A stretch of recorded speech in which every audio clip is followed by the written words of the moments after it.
प्रांगण में आयोजित एक दिवसीय गोष्ठी में मेले में आप सभी किसान भाइयों का हार्दिक स्वागत है, अभिनंदन है। सेवा करने में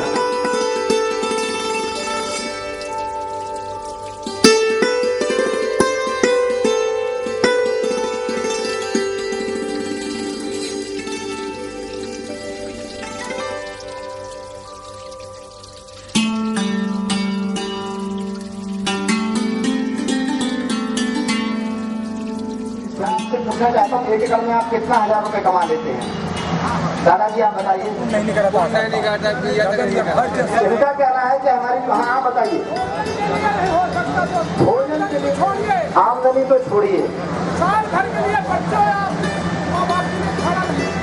खेती पर किसानों पर संकट है कि नहीं है? यदि किसान खेती छोड़ देगा तो भारत में क्या बचेगा?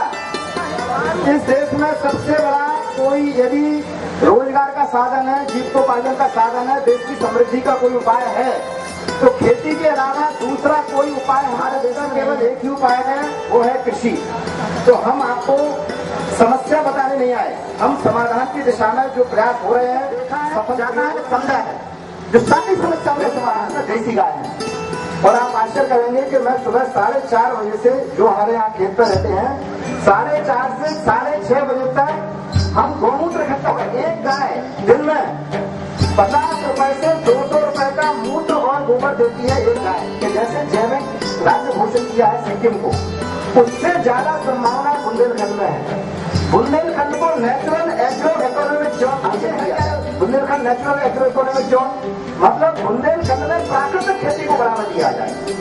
और आज जो ऑर्गेनिक फूड है, नेचुरल फूड है, वो सामान्य गेहूं का रेट 1600 रुपए कुंटल है, लेकिन जो जिस गेहूं में, जिस दलहन में केमिकल्स नहीं डाला जाता है, गाय के मूत्र गोबर पर आधारित खेती हो रही है, उसका रेट 2 गुना 2.5 गुना है। दिल्ली में 30 रुपए किलो गेहूं मिलता है, 3000 रुपए कुंटल गेहूं का रेट है, जिसमें डीएपी यूरिया नहीं डाला जाता है, जिसमें डीएपी यूरिया डाला जाता है उसमें 17-18 जीवामृत बन के तैयार। हम कहेंगे, आप सभी दोहराएंगे, बिल्कुल उसको याद कर लीजिए। हम कहा था मुट्ठी भर मैल की मिट्टी 2 दिन डाले हैं, यदि हमारा खेत मजबूत हो गया, जैसे जिसकी हम करने नहीं लेंगे पेड़, और भोजन बनेगा गोबर गैस पर। भोजन किसको बनेगा? आपके धान से 5 गुना ज्यादा अच्छी खाद गोबर गैस किसान ना होगा। 21 दिन बाद 10 लीटर गौमूत्र में 200 लीटर पानी मिलाइए, 1 एकड़ खेत में आप छिड़क दीजिए, तो ये पेस्ट कंट्रोल करने का भी काम करता है। ये बहुत अच्छा काम करेगा। और कई तरह के जो वन्य प्राणी होते ये लोग वन्य महिला किसानों को खुद आगे देना पड़ेगा, 10% सरकार का सहयोग होगा तो किसान इसमें आगे बढ़ जाएगा। तो हमें स्वयं आगे बढ़ना है और 6 सूत्रों को फार्मूला देकर मैं अपनी बात को समाप्त करता हूँ। पहला काम, आय को दुगना नहीं, 4 गुना 5 गुना 6 किसान खेत पर। दूसरा है खेत पर महल बनाने का काम सरकार का नहीं है, खेत पर महल बनाने का काम है जिसका खेत है।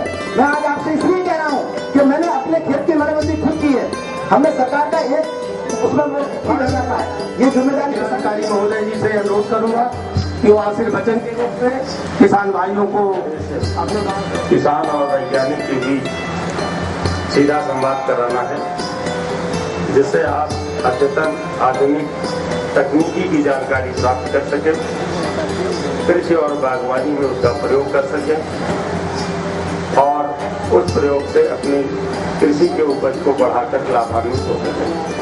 बागवानी की सुरक्षा के लिए कीटनाशक आए दिन उनका आविष्कार हो रहा है और अच्छी बात है, हम उसके विरुद्ध नहीं हैं और उसका हमें उपयोग करना भी चाहिए। लेकिन हमारी जो परंपरागत खेती की प्रक्रिया रही है उससे हम काफी दूर हो गए हैं। आज जैविक खेती के प्रति रुझान बढ़ रहा है, इसलिए बड़े काश्तकार आगे आएंगे तो अपना अनुभव आगे बढ़ाएंगे।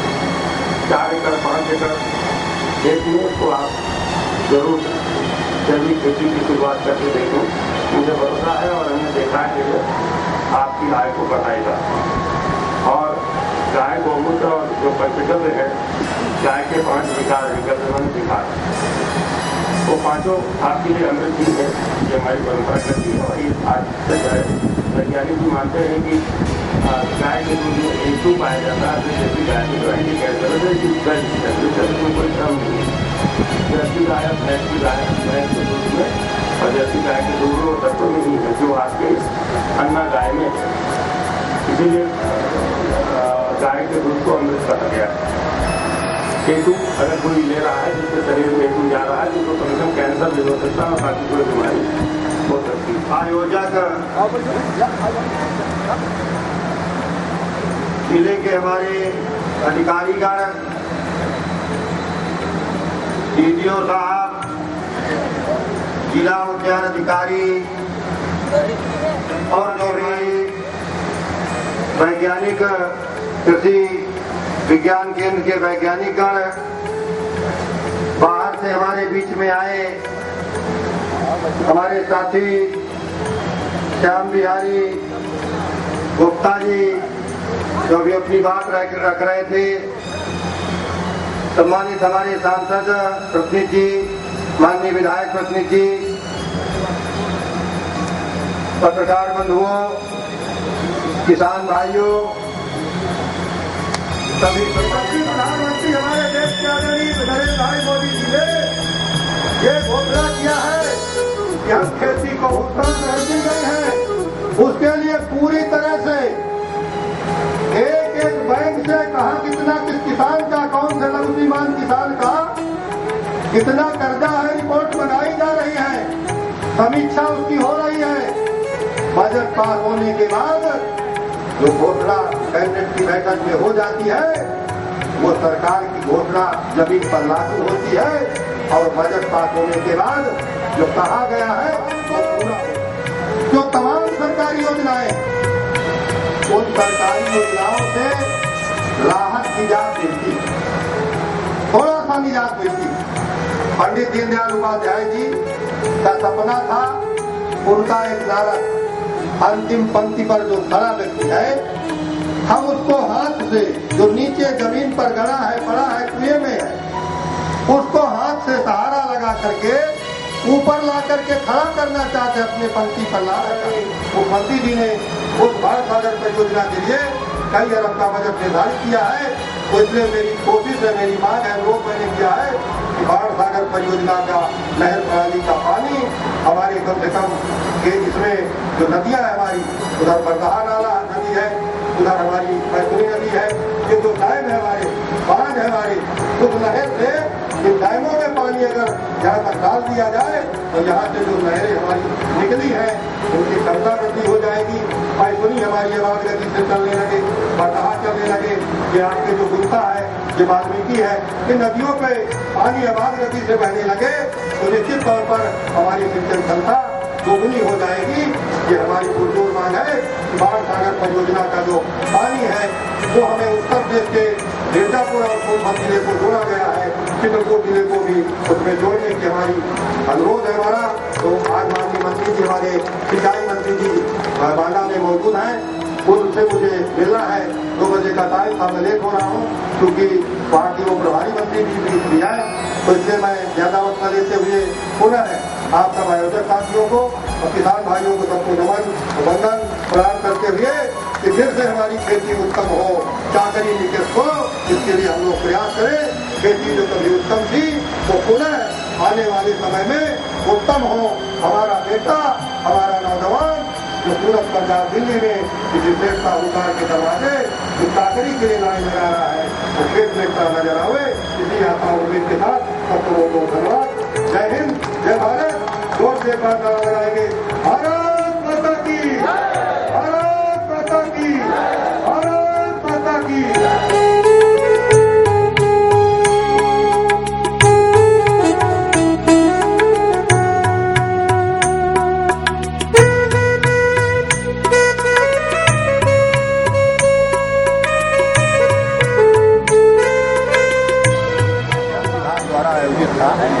और कृषि बागवानी से संबंधित जो किसान है, हमारा किसान खाली जो गेहूँ और चावल, धान गेहूँ पैदा करके यहाँ बिक्री कर लेता है, निश्चित तौर पर उसको व्यवसायिक खेती की तरफ आना चाहिए। जैसे हमने 5 प्रमाण पत्र दिए हुए हैं। एक सज्जन ने कहा कि मैंने अमरूद 6 बीघे में अमरूद था मेरा, मैंने 65,000 का अमरूद लिया। एक ने कहा कि मैं जो है लहसुन लगाया, और लहसुन एक किसान ने कहा कि मैं जो है फूल जो गुलाब और गेंदा है उस फूल से मैं 10,000 रुपये महीने कम से कम पैदा कर लेता हूँ। तौर पर जो हमारा उद्यान विभाग है, अगर ये सक्रिय रूप से किसानों के बीच में काम करे तो निश्चित तौर पर मैं समझता हूँ किसानों को जैसा किसान बना सकते। और इसी के जागरूकता पैदा करने के लिए कि किसान गोष्ठी किसान मेले का और यहाँ से विदा होते तक हमको गाय का महत्व समझना पड़ेगा। तब गाय के द्वारा उद्धार हुआ हो है, चाहे वो दिलीप से गो सेवा हो। अब पढ़िए इतिहास और वेद पुराण पर चले जाइए कि जब गाय पर संकट आया है तब इस भारत पर या तो सूखा पड़ा है या तो कोई भारी से भारी संकट आ गया है।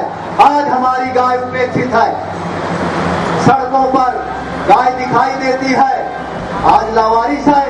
वह गाय जो गोधन प्रथम धन के रूप में बहुत अच्छा जरूरत है, उस पर परिवर्तन की जरूरत है। कोई चलता पद चिन्हों में कोई पद चिन्ह बनाता है वही सूरमा इस जग में जो धरती में पूजा जाता है। जय अखंड भारत। जय। चित्रकूट में भी प्रगतिशील किसान है और अच्छा बोलते हैं, अच्छी खेती करते हैं, अच्छा काम करते हैं। तो मेरा आपसे हाथ जोड़ करके यह निवेदन है कि शासन प्रशासन स्तर से आपके लिए बहुत सारी विभिन्न जन कल्याणकारी किसान के लिए तो 1 वर्ष का लक्ष्य बना ले कि हम अपना 1 बीघा खेत इस वर्ष हम उसकी मेल डालेंगे। 1 साल उसकी फेंसिंग भी करेंगे तारवार से। इस तरह से 1 साल में 1 बीघा कर दिए, फिर 1 बीघा कर दिए, तो धीरे धीरे हम अपना काम एक समिति बनानी चाहिए। और वह समिति ये बनानी चाहिए, नंबर 1 में एक काम करना चाहिए कि गांव में जिन लोगों के पास जितनी गायें हैं, श्यामलाल के घर में कितनी गाय है, एक रजिस्टर में हम लिख रहे हैं एक समिति के माध्यम से। और एक बार पूरे गांव में हाथ जोड़ करके स्वयं वह समिति जा करके घूम करके कहे भाई देखो आप गाय अन्ना नहीं करोगे, गाय पाले हो, गाय रखोगे, सुबह शाम उसकी सेवा करोगे, आप गाय को छोड़ नहीं सकते हो। ये पूरे गांव में अगर एक योजना बन जाए तो